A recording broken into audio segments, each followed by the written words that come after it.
Hi, beautiful people. Welcome to Questionga. It's been a minute. I have missed you.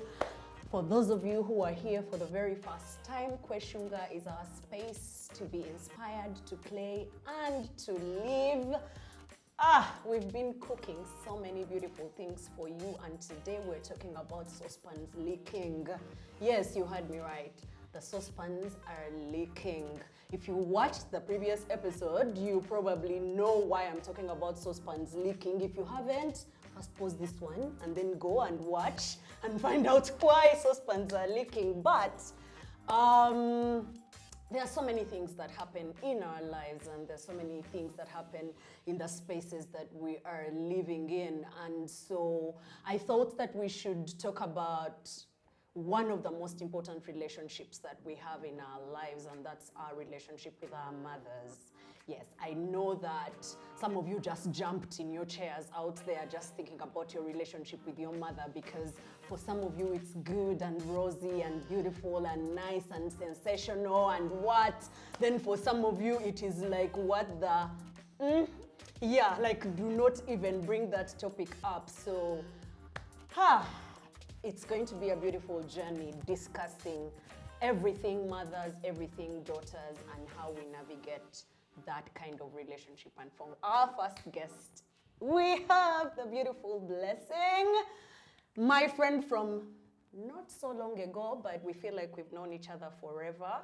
I'm going to ask her to introduce herself so that you can get to know her. Blessing, you're very welcome to Questionga. Thank you, thank you, thank you. Thank you so much for allowing to have this conversation with me and with us, because the Questionga community, everyone knows, is all about playing and having fun and just losing yourself. So today we are talking about serious, deep things. I hope that people don't feel they've gotten lost in everything that's happening. So who is Blessing? What does she do? What does she like? Thank you for having me. It feels nice being here. My name is Blessing Naturinda, a soon-to-be Mrs. I am a new mom. Yay! I'm a new mom. Professionally, I wear so many hats, but I'll just say I'm in the communication space. I am a media producer, I'm a writer, and I am a mother. I am a mother, yes, I am a mother. Well, I do so many things. Sometimes I don't know how to box it, and I don't want to box myself. Please so don't. This is not the space to box. So but I'm in the communication space professionally. On the other side, I'm a mom, I'm a wife, I'm a friend, I'm a daughter. Yes. Speaking of being a daughter, what's that been like for you? What's your relationship with your mother like? It's beautiful now. Now. The now is very important. I like that disclaimer of, now. It really is beautiful now, but it wasn't always. In fact, it has been beautiful for about only 10 years now. Okay. Or less. Okay. Yeah. Prior to that, yesterday, really. It is, yeah. But prior to that, it was really are you my child? Are you my mother kind of relationship, so to say. So, but it's been such a journey of healing on both sides. And as an adult, trying to figure out and making excuses for whatever happened all those years ago. And then forgiving, even though there is no proper apology, because I don't know if parents really do apologize. I don't think so. But they do give hints though, I'm sorry, maybe things were like this, without necessarily saying I am sorry.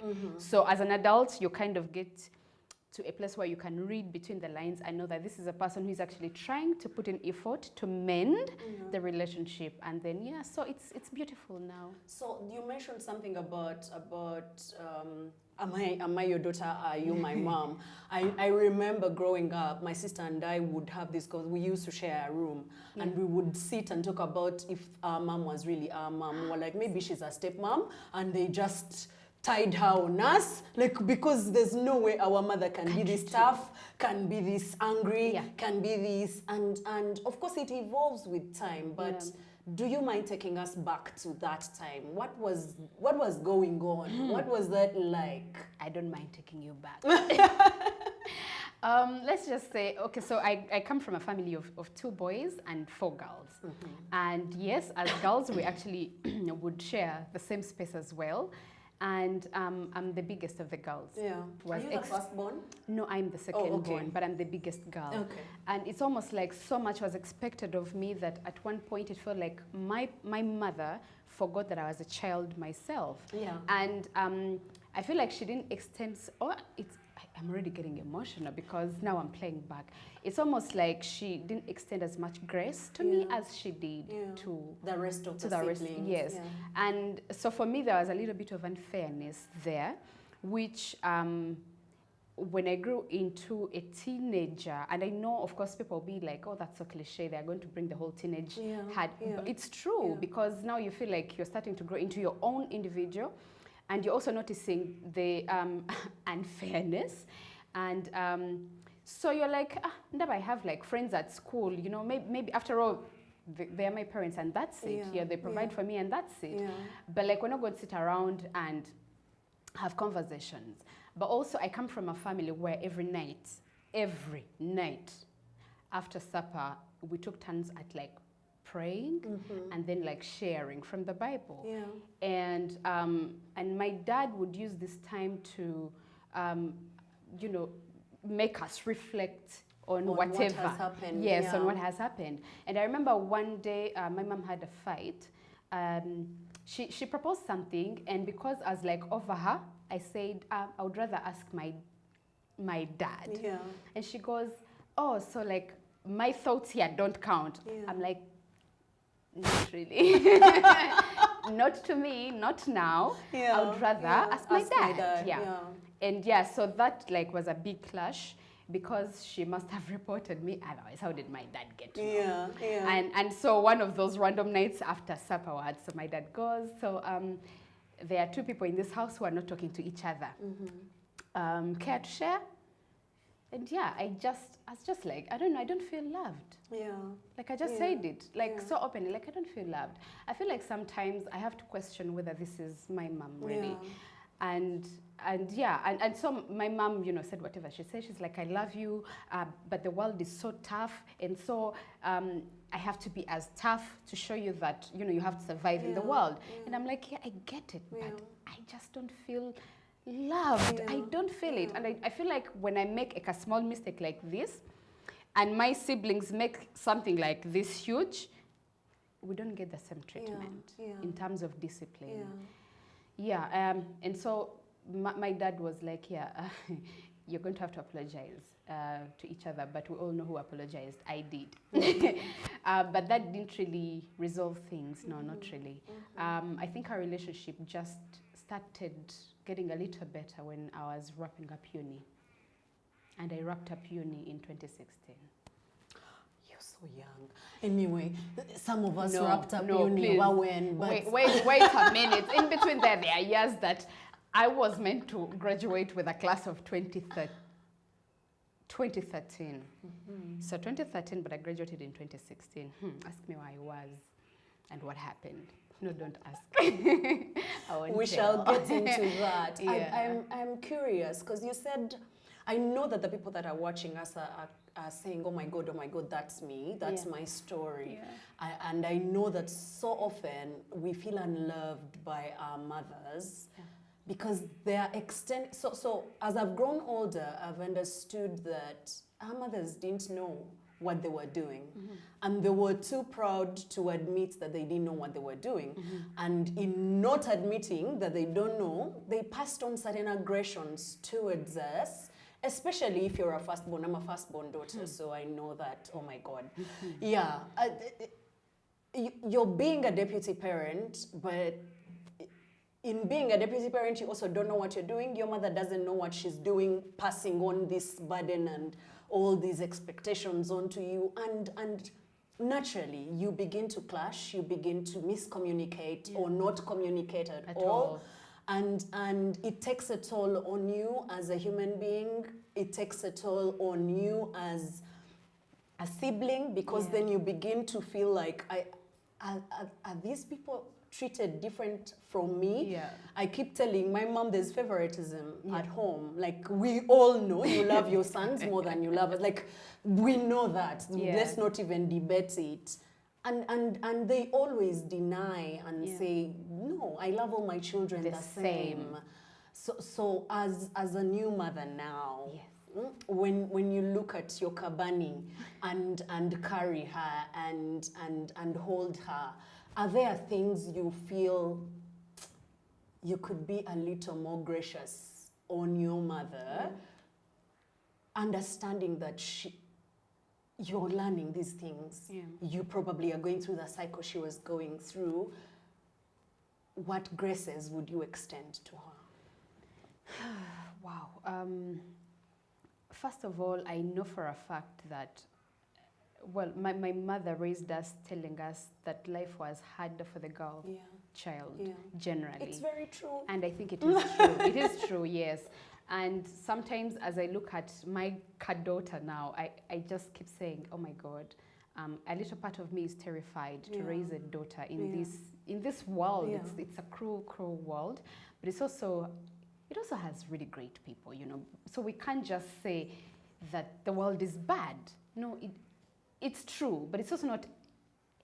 It's not a good generalization. Yes, because they are good. There's there good is and bad. Good in the world. Yeah, there's good and bad. Yes, and I always tell myself, if there is one thing that I would like to do good by her, is to really extend grace, but also make her my friend as early as possible, just so I can foster that relationship to the point where she will feel free to tell me anything. And I say that because I remember there would be times where I had like something to say from high school. Like, high school was so tough. Meanwhile, high school was tough. It was tough.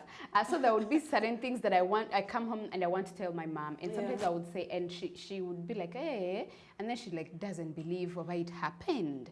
Like if she were summoned to school and they wanted to report me that I did something, because she was summoned quite often. But that was me trying to put up a guard for myself, to the point that I didn't want any woman woman of authority in school to you know, like boss me around. I'm like, I'm bossed around enough. I have enough. I have enough to on deal my with. plate. I don't want this. Yes. So eventually I became a little rebellious as a way of like just looking out for myself. So she was summoned quite a lot, which also like bruised our relationship even more. further. Yeah. But then when I would share some of the challenges that I was getting in school, she would just like okay. Like, that passiveness. Like, you'll be fine. The passiveness of it. Then I'll be like, now. Do I come and tell you if I am in trouble or if something bigger has happened? Yes. And then when they would ask me, like, call your parent, if there is anything, I would just run and call my dad. Because I feel like, you know, he extended more grace. So right now, as an adult and as a mom to a daughter, who has also now repaired my relationship with my your mom. We're going to talk about how that repair happened, but yes, keep going. Yes, I feel like the grace is in knowing that she was raised different. She was raised different. She got married young. I was the first daughter she ever had. The firstborn is a boy. And there was a bit of a difference in how she raised, you know, the two of us. And I was the last born, so to say, for a while before she had my follower. Yes. And so then she comes from that generation, and somehow she spills into a new generation. Like, there's a lot of things to figure out. But also, I know that there were so many other changes, family dynamics, like finances in the home, that could influence her behavior in not knowing how to communicate certain things. That maybe we've fallen from grace. You don't know how to communicate that to your children. If you've been caught... You're a superhero. You can't take that away from the kids. You don't want them to see that you cry, that you're weak, that you're tired, that you get burnt, that you get like... It's unheard of. And a part of for me you to do commends that. her for that, you know, for shouldering it all.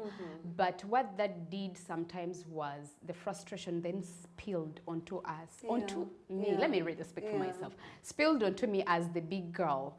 And but now, like when I play back, when I see the responsibilities that I have to bear as a parent, as a wife, as a human being generally, I'm like, yeah. And then it's important to also note that she became a stay-home mom at a certain point in life. And so she did well with what she had and with what she knew how to do at the time. Yeah, she did well. She just a few things here and there, which eventually I've gotten over. And for me to even get over those, it means, you know, they get overable, if that is an English word, so to say. Yeah. So speaking of getting there, because you don't just wake up and oh, now I've forgiven, I'm moving on, I've healed. You hurt me, mommy, but. Even just having the conversation, because I know right now you're in a better place. You mentioned you now the relationship is better. You've repaired a few things. We are so friendly that my husband thinks my mother favors me of all the other children. He thinks my mother loves me. He thinks my mother loves me more than she loves any of. And I'm like, okay. So how did you guys get to that place? Because with all the challenges that were happening in your life, then the communication is broken. You begin to resent. Somehow you begin to resent your mom. You begin to resent going home. You begin to resent the phone call. Every time the phone rings, you're like, yeah. So the journey of healing. How do you get there? How did you get to have that relationship mended with your mommy? So remember the years that I told you about graduation? That is where it all began. So I was meant to graduate in 2013, but I didn't until 2016. And somewhere in there, I remember when I missed graduation, which wasn't entirely my fault. Naturally, it disappointed my parents, you know. But for the first time, I talked to my mom and I told her, hey, you know how excited we were for my graduation? It's not going to happen. Oh my. Yeah. Oh my. Yes. I don't think that went well. Well, it's almost like, what do you mean? Like everything we have done is to get you to this point. Here, So what do you mean? And for the first time, that's when I was like, yeah. So this is what happened. And I broke things down. And I told her what had happened, and I acknowledged my part in failing to graduate, but I also brought out the other parts, which were the university's faults. And then I wrapped up by telling her, I know how disappointing this is, but I am going to make it up to you and myself, I guess, but mostly to you who have invested in me. Yes. And then I remember I was so surprised because she said, okay. Okay. And also because in that conversation somewhere I was like, do you know that there are people who have died by suicide because they have failed to graduate. And the reason I am sharing this is because I don't want to get myself in that position. Because if I don't tell you, I'm going to go and fake you can forge the papers. You know, yes, I'm going to go and forge papers. And you guys will say, let's go hear your name. And I'll say, oh my God, I don't know why I didn't hear my name, but I promise me I'm graduating. You know, it's not that hard. But I'm opening up because I don't want to be depressed to the point that, I succumb to whatever it is. And also because I want to be accountable and, make it up. And I remember her asking me, okay, so when would you be graduating again? And I told her, now I have a job. Now I have a job. I'm not going to go back to school yet, but I will do it. She said, so now you're planning to move out of home? I'm like, yeah. Another banger. One banger after another. What is wrong with you, child? What do you mean you're leaving home? You think I'm like, relax. Like, I feel like I am old enough to actually start a little bit about on my life and see where it leads. But remember everything you have taught us and how you've raised us. And I remember saying at one point you have to trust yourself and everything you have instilled in us, to trust that we remember these things as children. Yeah. Like it didn't go, it wasn't in vain. I remember what you told me about boys. You know, I will apply that in the context of as an adult, of course. I remember everything you have taught me. It is time to Trust kind of that you've let raised go. a good girl, Yes. a good child. Yes. And I'm not going to embarrass you. Yes, and I said all those things, and I also said that I know what reputation means to you as a member of Mothers Union, Yes, as a member of the church, and I don't want to contribute. I don't want to contribute to tarnishing your name in that sense. Yeah. So I just told her you have to let go at one point, and this is the point, and trust that I'll be fine. And that I'll remember everything that you have taught. Otherwise, what's the point, you know? And when I packed out of home and started living with my sister and now trying to figure out life, and she would like occasionally call, and then once she asked me, have you started dating? I'm like, hey! That's not a conversation we are allowed to have. You told me to stay away from boys. Don't look at them. You're going to get HIV. In fact, you're going to be pregnant if they look at you. Don't play with boys. So now why am I? I'm staying away. When did we transition to? I'm staying away.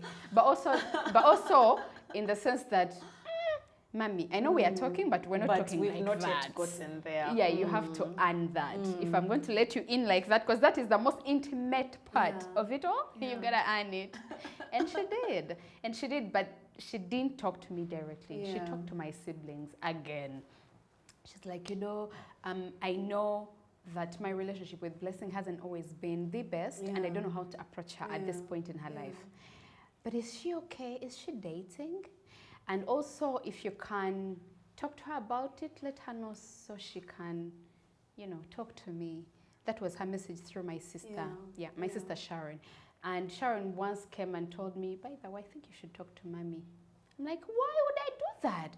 And she goes, I don't know. She wants to. She's desirous of having this kind of relationship with you. Yes, she took the first step. Yes, she didn't talk to me directly. But she confided in someone else and asked care that about. And asked that she comes to talk to me about it.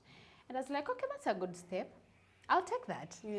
I'll take that. But you see what I hear from, sorry for cutting you short, but what I hear from what you just shared is that your mother recognized your pain. So first of all, not graduating with your class is a pain in itself on your own part.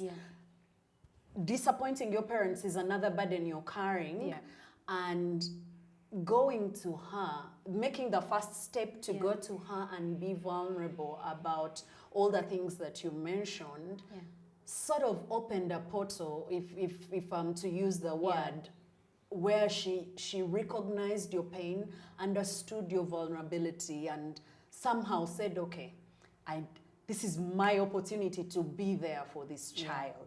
And I see how those inroads then started happening, and small, subtle conversations, even with your sister and all, to rebuild. Yes. A bad thing eventually turned into a good thing, because now the not graduating became a thing that opened up your communication. It did. The struggle to communicate with parents. I'm going to take you back a little bit to what you said about boys. So transitioning, I struggle with transitioning, especially because I am not sure how we got here. Like when you said, Mommy, we've not yet reached this part where I talk to you about boys, because the thing I struggle with is that parents, mothers out there, you tell us all these things. You tell us, stay away from boys. You tell us, I'm preparing you for school, study, Then as you're graduating, everyone is like, but where's the special friend? Where's the special friend? And then like, how would I have made the special friend when you people said, I stay away from men and boys and And then when you finish graduation and you're working and time has passed and the special friend is not coming, it's oh my God, my child, Donna, are you okay? Are you really? Is something happening? Yeah. Then the worry begins. Yeah. And so for me, I don't know if you've navigated, because now you're talking to your mom. Yes. Have you talked about some of these transitions? And it's not just boys. It's even in drawing the line, boundaries. Yeah. Yeah. My mom grew up saying, no, you're not my friend. Not just my mom, all mothers out there. You say, you're not my friend. Tone Simba mu, eh? You're not my friend. You're not my size. You're not my level. Stay away. Yeah. Then we grow up, and then you're like, but you're my friend. Can you call me every day? Can we talk? Yeah. I'm not sure when we transitioned to that point. Yeah. So have you had an opportunity to discuss with your mom some of these transitions? Yes. And to ease both yourself and her into understanding that, yes, I'm an adult now, but there are so many seeds you sowed so long ago that I'm still struggling to navigate as an adult now, because I still see you in the light of, I'm not your level, I'm not your friend, I'm not your size, don't bring your camaniro and familiarity here. Do not cross the line. But now we are huggy and touchy, and we share secrets. And how is that going? So to get to that point, when COVID happened, I remember siblings, you know, my sisters who I was living with, I told them, I think we should go back home. And they're like, huh? You want to go you home? Want to go back home? You think you will survive, you know, living with... I'm like, yeah, I think I will. I feel old enough. I feel ready to have some conversations. I feel like today, if she told me this, respectfully, I would address it. Yes. I'm not going to just walk away. I won't keep away. Yes, I won't withdraw. I could literally just say, no, let's table these things, by the way. Let's talk. Yeah, you know. And they're like, okay. So I called her.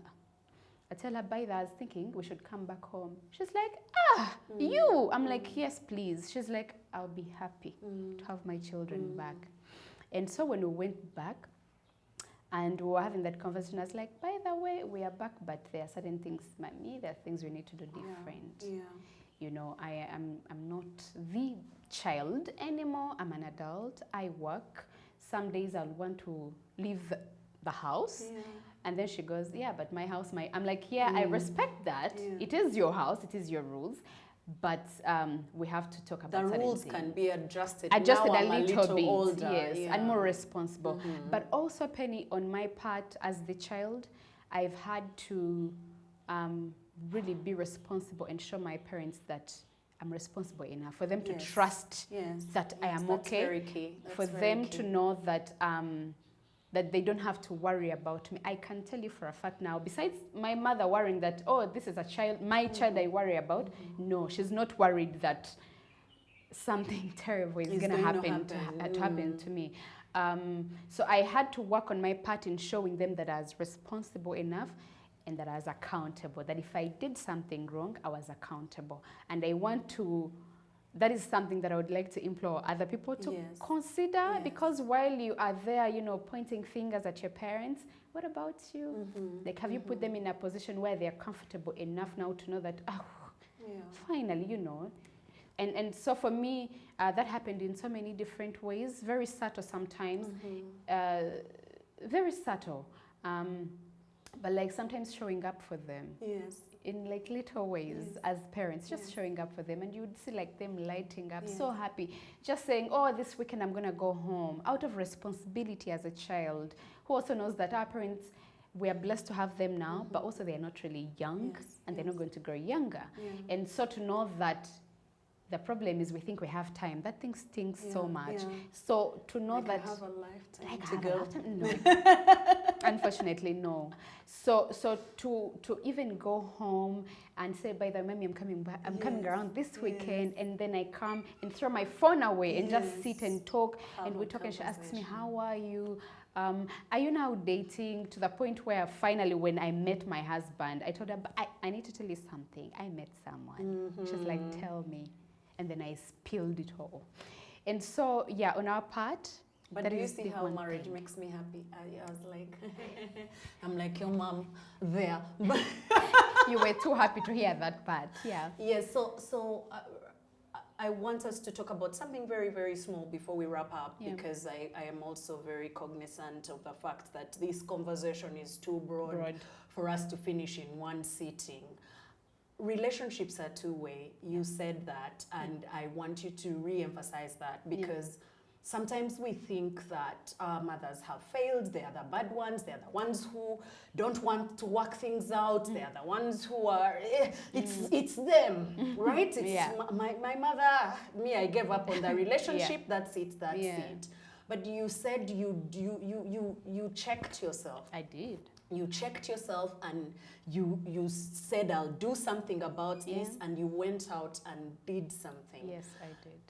For anyone out there that's struggling with their mother and the relationship that they are navigating, what things would you want them to look out for, and how can they work towards building a good relationship with their mom?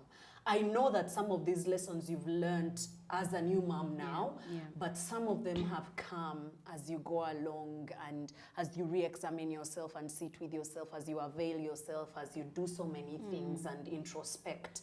But there's someone out there who's sitting watching us and saying, oh my God, I'm not sure my relationship with my mother is repairable. What do you have to say to those people? First of all, I would like to say that our relationships with our mothers vary. There's a scale. There are people who have had it really tough with their own mothers to the point that they feel like they cancelled them. And their mothers also have really done atrocious things to their children, so much that it's almost impossible to even fathom the thought of forgiving your mother or your parent. But I would like to say that on our part as children, we have to recognize our parts in this. For me, that is very key. Recognize where you went wrong. Yeah, like what was my role in all this? Yes, because it really can't just be your mother day in, day out. There is a role to play. For example, mine, when I play back, it was almost like I stopped being a listener. As just like, you know what, to address these challenges, I'm just going to become rebellious. And then I got like suspended from school, and those things would hurt my mother even more. And then eventually, of course, you can't just have. It just can't be perfect from there on. So I had to sit back and recognize some of those things. I knew that I had to go back to school and make the sacrifice and graduate. Oh, it made my parents so happy. Yes. But on my part, it also made me happy. Thank you. Thank you. It really made me feel like, okay, I am responsible enough to know that I have finished what I started. Yes. And then, so the responsibility, recognizing where you went wrong, your part in this, being responsible. I'm sure there's someone saying, Sha, why would I want to prove that? Yes, you want to prove a point because you want to repair. You want to repair. So there's going to be compromise. Well, I don't remember the last time anyone forgave anyone and there wasn't compromise somewhere. So you have to compromise somewhere. You both need to shift some things. If you're fortunate enough that your mother will say, I'm sorry, you don't know what you have. Take it. Take it. Embrace it. However, if your mother hasn't openly said, I am sorry, you know that saying about forgiveness freeing you so much that even though the other person hasn't said they are sorry. Yeah, forgiveness is an element of me, not the person. Thank and you very much. That's what honor does as well. Honor is an element of me. You articulated that better than I thought I would. So you forgive because it is freeing to you. Yes. But also, I don't want us to think that we have time. If you have a chance to still sit and talk things out with your mother, do it. Do it. And I wish you well on that journey. And it is not easy. Some tears will be shed because you really have to heal to get to that point. And the healing doesn't happen overnight. Because there are certain things, I'm sorry, let me just say this. That I thought I had healed. I promise, I thought I had recovered from all of this until my mom became unwell. and I became a primary caregiver. And I put my life on hold. Oh, I'm so sorry. It's okay. Mm-hmm. It's okay. I put my life on hold to take care of her. Mm-hmm. And I remember those endless nights in hospitals with my siblings. I would just be like, who knew? Who knew that I would get to I this will be point? the child that is doing this. Yes, Yeah. that would sacrifice so much to just make sure she's okay. Because when I look back at 18-year-old me, could never be me. Yeah. So I feel like throughout that process of pain, I healed. I healed in taking care of my mother. I healed truly, completely. By the way, let me say this, that after that season, and she knows it, our relationship just became the very best. The very best. Like, just a second. No, take your time. Take your time. Let me gather my thoughts. Yeah, so through that season of pain, and me sitting through those cold nights in hospital, and having a lot of time to reflect, to think about your relationship, the journey that you've walked, and everything that was going on. To see myself taking care of her truly out of the loving and willingness of my heart. Not coerced, not that there wasn't an option, but because I wanted to do it. Truly showed me that I had gotten to a place of full healing, complete healing, and that I'd forgiven whatever it is, and that I'd acknowledged whatever it is that I had done to bruise our relationship. And this felt like my way of cementing our relationship, for her to know that I got your back, and that I'm here for you. And I want you to know that all those years that you spent, the sleepless nights, you know, that even though you didn't extend grace in the way I would have loved, there are so many other things you did that I acknowledge now. It was in the moments of you waking up and making breakfast and knocking on my door and saying, breakfast is ready. Yes. And you saying, me, you know, when I started working, and me hearing her in the corridors telling my siblings, she's getting her beauty sleep in the morning. Like, don't wake her up. So it's in moments, little things like those that I started picking up on, and I'm like, you know what? She might not have loved Bambi, she loved me, but I'm putting this in quotes, the way I wanted her to receive her love. Yes, but she really had her own way of showing it, and I appreciate it. And I've since made her know that. Can't say more than that. No, I don't even know what more can be said after that. I'm really grateful that you've shared your story with us and that you've been vulnerable with us. I know that the reason we're doing this is to repair, to mend these saucepans that are leaking in our relationships with our mothers. So if you're out there and this is your story, this is your pain, and this is your struggle, I pray that you find healing. I pray that you sit and introspect and find yourself. And like Blessing said, there's no time. Do it today, right now. Pick up your phone, call your mother, go visit her if she's close by. If she's gone and you cannot do anything about the relationship, you can still work at making yourself a better person and a better mother to be, and a better mother to the people that you're surrounded with, because also motherhood is not just the children we bring into the world, it's everyone under our care. So as you mother, as you nurture, and as you build relationships with the different people around you, I pray that you will find healing, I pray that you will find love, and I pray that you will question while you do that. Don't let the saucepans leak. See you next time. Bye-bye.